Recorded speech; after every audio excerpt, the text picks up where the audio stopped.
Hi friends, అందరూ ఎలా ఉన్నారు? బాగున్నారా? మీరు బాగుండాలి, అందులో మీరు ఉండాలి.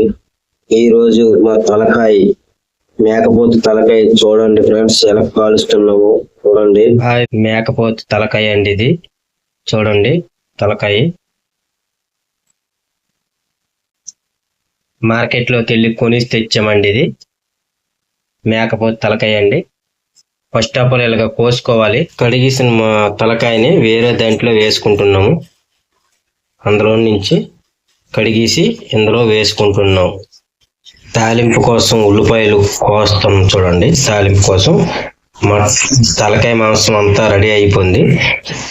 కడుక్కొని అంతా నీట్గా దగ్గర పెట్టాము. ఇప్పుడు తాలింపుల కోసం తెల్లగడ్డలు చూడండి, ఉల్లిపాయలు, అలాగే పచ్చిమిర్చి వేసి తాలింపుకి తగినంత నూనె వేసుకుంటున్నామండి. స్టవ్ ఎక్కించాము. తగినంత నూనె వేసుకుంటున్నాము.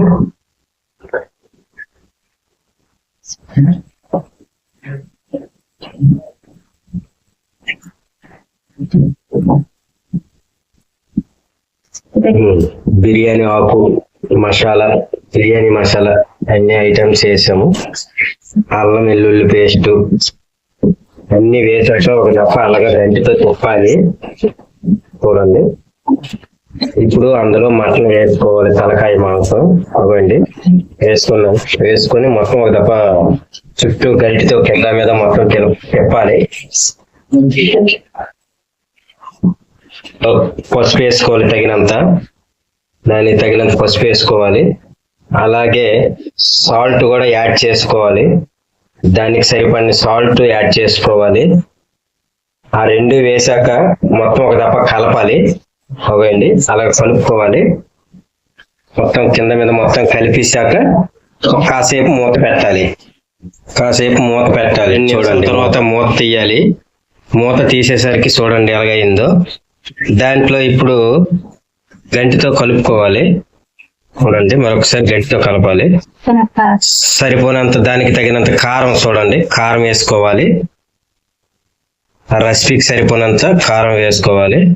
కారం వేసుకుని దాన్ని తిప్పాలి గంటితో అటు ఇటు. చూడండి దానికి తగినంత చింతపిక్క పులుపు వేసుకోవాలండి. దానికి తగినంత చూడండి అలాగ ఒకసారి చింతపిక్క పులుపు వేసుకోవాలి. వేసుకున్న తర్వాత అలాగ ఒక దప్ప తిప్పాలి. అవండి గంటితో అలాగ మూత పెట్టుకోవాలండి. కలిపాక మూత పెట్టుకున్న తర్వాత ఒక పావు గంట సేపు ఉడకాలి. చూడండి ఉడికాక ఎలాగొచ్చిందో.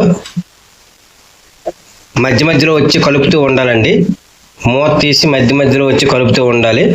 మొత్తం దగ్గరగా అయిపోయింది. అవ్వండి మసాలాది, అవ్వండి మసాలా, గరం మసాలా అది. కొత్తిమీర వేసుకోమండి. మసాలా తర్వాత అవ్వండి కొత్తిమీర వేసుకొని మొత్తం ఒక దప్ప తిప్పేసి స్టవ్ ఆఫ్ చేసేయడమేనండి. ఒక 2 నిమిషాల పాటు అలా మూత పెట్టేసి స్టవ్ ఆపేసి సరే మూత తీసాక చూడండి కర్రీ రెడీ అయిపోయింది. కర్రీ మొత్తం రెడీ అయిపోయిందండి. ఇక నాదే తినడమే మన వంతు. ఇంకా చూడండి కర్రీ ఎలా తయారైందో. చూడండి మీరు ఒక దప్ప ట్రై చేయండి ఫ్రెండ్స్. మేము చెప్పిన విధంగా ట్రై చేయండి. ఎలాగొచ్చింది అనేది కామెంట్. రెసిపీగా వచ్చిందో చూడండి. అలా చూడండి తినేస్తున్నాను, ఏమనుకోకండి. టేస్ట్ చేస్తున్నాను. వావ్ సూపర్ వచ్చిందండి. మా వీడియో కానీ మీకు నచ్చినట్లయితే లైక్ చేయండి, షేర్ చేయండి, సబ్స్క్రైబ్ చేయండి. ఎలాగుంది అను కర్రీ? ఎలాగుంది?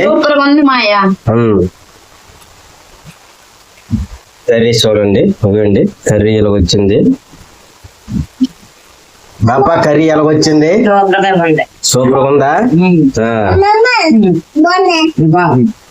లైక్ చేయండి, షేర్ చేయండి, సబ్స్క్రైబ్ చేయండి.